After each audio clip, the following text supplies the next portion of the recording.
ચાલો આજે વાત કરીએ એક એવા યુવાનની જેમના મનમાં ઉઠેલા એક સવાલે માત્ર એમનું જ નહીં પણ આખી દુનિયાનું ભવિષ્ય બદલી નાખ્યું. આ કહાણી છે સ્વામી વિવેકાનંદની. શું ઈશ્વર છે? આ કોઈ સામાન્ય સવાલ નહોતો, પણ કોલકાતાના એક યુવાનના મનમાં ઉઠેલું એક એવું તોફાન હતું જેણે એમને સત્યની શોધ તરફ ધકેલી દીધા. તો બસ આ એક જ સવાલથી આખી યાત્રા શરૂ થઈ.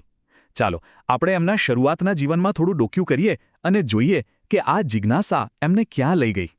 એમનું નામ હતું નરેન્દ્રનાથ દત્ત. જન્મ 1863માં અને નાનપણથી જ એમની બુદ્ધિ અને સવાલો પૂછવાની જે આદત હતી એ ગજબની હતી. કંઈક અલગ જ હતા એ. એમના મનમાં પેલો સવાલ તો હતો જ, અને એ જ સવાલનો જવાબ શોધતા શોધતા તેઓ એક એવી વ્યક્તિને મળ્યા જેમણે એમના જીવનની દિશા જ બદલી નાખી. ગુરુ રામકૃષ્ણ પરમહંસના માર્ગદર્શનથી એ સવાલો પૂછનાર જિજ્ઞાસુ નરેન્દ્ર હવે જ્ઞાની સ્વામી વિવેકાનંદ બની રહ્યા હતા. આ એક મોટું પરિવર્તન હતું. અને આ પરિવર્તને જ એ મંચ તૈયાર કર્યો જેણે ભારતના આધ્યાત્મિક જ્ઞાનને આખી દુનિયા સામે મૂક્યો. તારીખ હતી 11 સપ્ટેમ્બર 1893. જગ્યા હતી શિકાગો અને સ્વામી વિવેકાનંદ વિશ્વધર્મ સંસદના મંચ પર ઊભા હતા. કોઈ લાંબા ચોડા ભાષણની શરૂઆત નહીં, બસ આ 5 સરળ શબ્દો. પણ એ 5 શબ્દોમાં એટલી તાકાત હતી કે એની અસર જુઓ આખો હોલ પૂરી 2 મિનિટ સુધી ઊભા થઈને તાળીઓ પાડતો રહ્યો. 2 મિનિટ, વિચાર તો કરો. એક ક્ષણે એમણે માત્ર શબ્દો નહોતા કહ્યા, એમણે તો ભારતની હજારો વર્ષ જૂની સંસ્કૃતિ, એનો સહિષ્ણુતા અને સૌને અપનાવવાનો જે સંદેશ છે એને આખી દુનિયા સામે જીવંત કરી દીધો. પશ્ચિમમાં આટલી સફળતા પછી વિવેકાનંદ ભારત પાછા ફર્યા.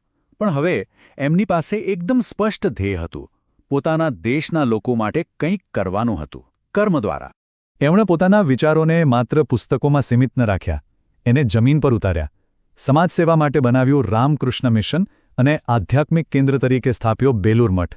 અને આજે પણ આ સંસ્થાઓ લાખો લોકોના જીવનને સ્પર્શી રહી છે. અને એમનો મુખ્ય વિચાર શું હતો? કે સેવા કોઈ પર દયા નથી, સેવા તો ભગવાનની પૂજા છે. કેમ? કારણ કે દરેક માણસમાં ભગવાન છે. બસ આ જ સિદ્ધાંત પર રામકૃષ્ણ મિશન આજે પણ કામ કરે છે, પછી એ દુષ્કાળ હોય કે પૂર. એમનું જીવન બહુ લાંબુ નહોતું. માત્ર 39 વર્ષની ઉંમરે 1902માં એમણે દેહ છોડ્યો.